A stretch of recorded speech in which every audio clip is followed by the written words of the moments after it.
हम प्रधानमंत्री जी को और होम मिनिस्टर को सदन में आकर अपने वो विचार रखे, वो क्या चाहते हैं।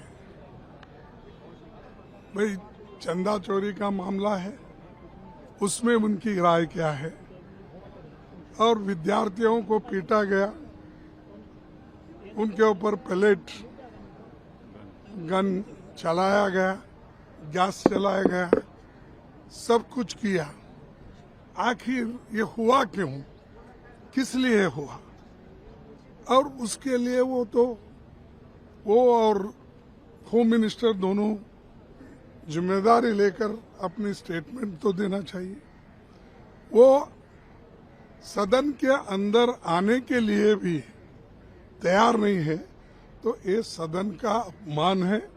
और जो लोग इस सदन में हम लोगों को चुन के लाए हैं, उन लोगों का भी अपमान है, लोकतंत्र का अपमान है।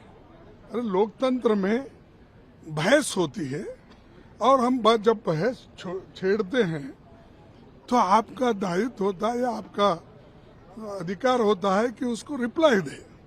अगर मेरी आर्गुमेंट ठीक नहीं है तो आप कहिए कि तुम्हारा गलत है, मेरा सही है, लेकिन वो अंदर कदम ही नहीं रख रहे।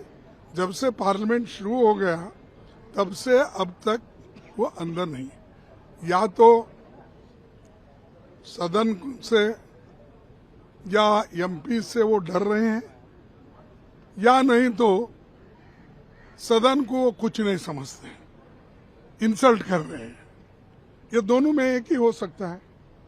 लेकिन मैं ये कहना चाहता हूं कि प्रधानमंत्री जी जब 12, साढ़े 12 बजे, 1 बजे उठ के, मैं तो तब सोया हुआ रहता हूं, तो उस वक्त वो इंस्टाग्राम क्या है, हाँ, उस पे आते हैं और अपनी बात रखते हैं।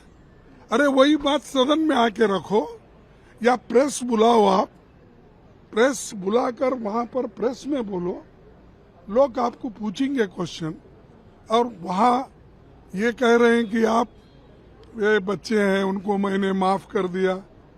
अरे माफी तो आप मांगना चाहिए, क्योंकि आपने पैलेट गन चलाई, आपने गैस इसका चलाया, ये टीयर गैस चलाया, लाठी चलाई, करंट से लाठी चलाई, कीले लगाकर लाठी से मारे।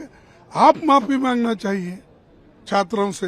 अरे हमारी गलती हो गई, मासूम बच्चों पे मैंने ये किया, इसीलिए मैं माफी चाहता हूँ। ये उसके बजाय जाओ मैं माफ कर दिया। तुम कौन होते भाई माफ करने वाले?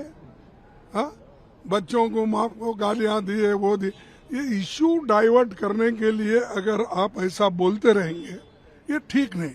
आओ यही आके वही बात करो। लेकिन वो सदन को अब तक नहीं आ रहे। ये सदन का अपमान है, जनता का अपमान है। जो करोड़ों लोग हमको वोट दिए हैं, अलायंस पार्टनर को वोट दिए हैं, और दूसरे लोगों को भी जो वोट दिए हैं, वो ये चाहते हैं कि भाई इस सदन में क्या चल रहा है और उसको सरकार क्या कहती है, ये जानना चाहते हैं। लेकिन उसको उत्तर देने के लिए ये तैयार नहीं है।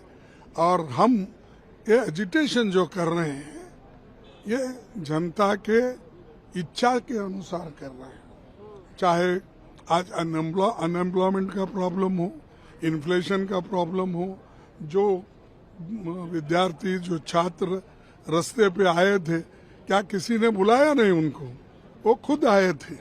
वो अपने, उनको भी तुमने अब कलर लगाने की कोशिश कर रहे, उसके पीछे कौन था, उसके बाप का इनकम क्या है, उसके पास कहाँ से पैसे आए, उसका अकाउंट नंबर क्या है, ये सब पूछते हैं। तुम्हारा अकाउंट नंबर ही नहीं बता रहे, आरएसएस का अकाउंट नंबर नहीं है, रजिस्ट्रेशन नहीं है, तुम बच्चों को पूछते फिर रहे हो, उनके माँ बाप को डराते हो, घर जाकर बच्चों को डराते हो, विद्यार्थी और विद्यार्थिनियों को डराते हो, और डराकर उनको टीवी पे लाके स्टेटमेंट दिलाते हो। तो ये जो बात है ये हमारे डेमोक्रेसी के लिए खतरा है और डेमोक्रेसी के तहत वो चलना नहीं चाहते। आओ बहस करो, हम बहस के लिए तैयार है। सदन में बैठो, सुनो। आज तक एक शब्द सदन में क्या होता है, क्या बिल चलता है, क्या कितने हम नोटिसेस दिए, उसके बारे में कभी उन्होंने ना उत्तर दिया, कभी सोचा नहीं।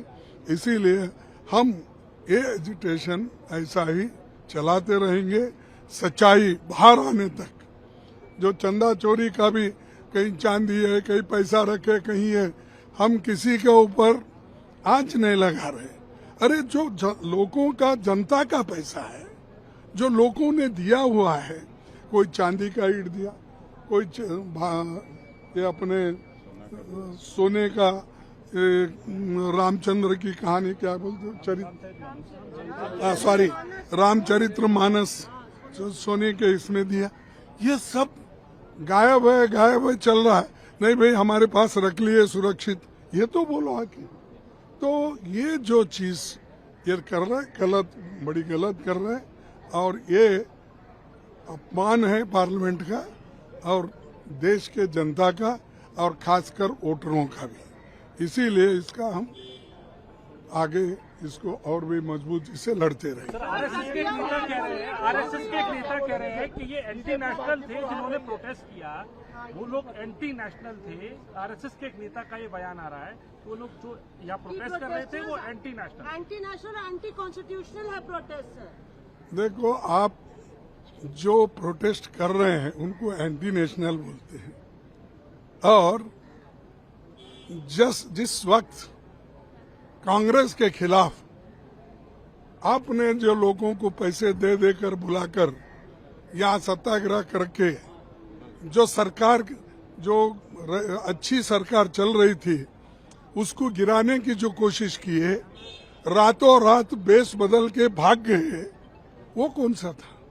ये तो एंटी नेशनल नहीं था, ये तो विद्यार्थी थे, अपने आप आए थे, किसी गांव से आए थे, किसी इससे आए थे, कि उनको एक ही था कि ये जो अनएम्प्लॉयमेंट प्रॉब्लम है वो हाईलाइट करने के लिए वो आए थे, ना कि ये पेपर लीक इसके बारे में आए थे और दूसरे किसी चीज के लिए नहीं आए थे।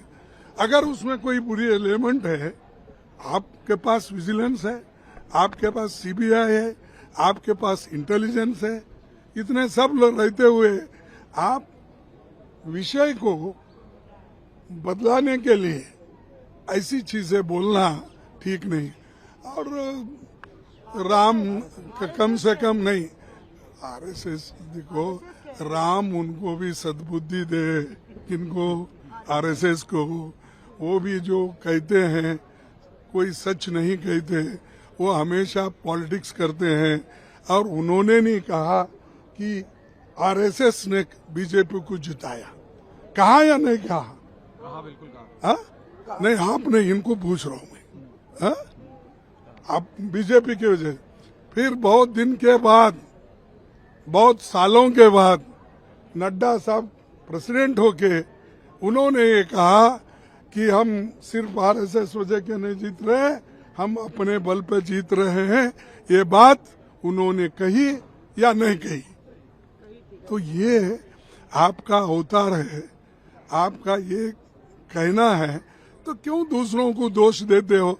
जो इनोसेंट बच्चे जो आए थे वो एम्प्लॉयमेंट के लिए और पेपर लीक के लिए आए थे, उनको आप देशद्रोही मान रहे हैं। देशद्रोही तो आप लोग हैं, क्योंकि इस डेमोक्रेसी को कुचल रहे हो।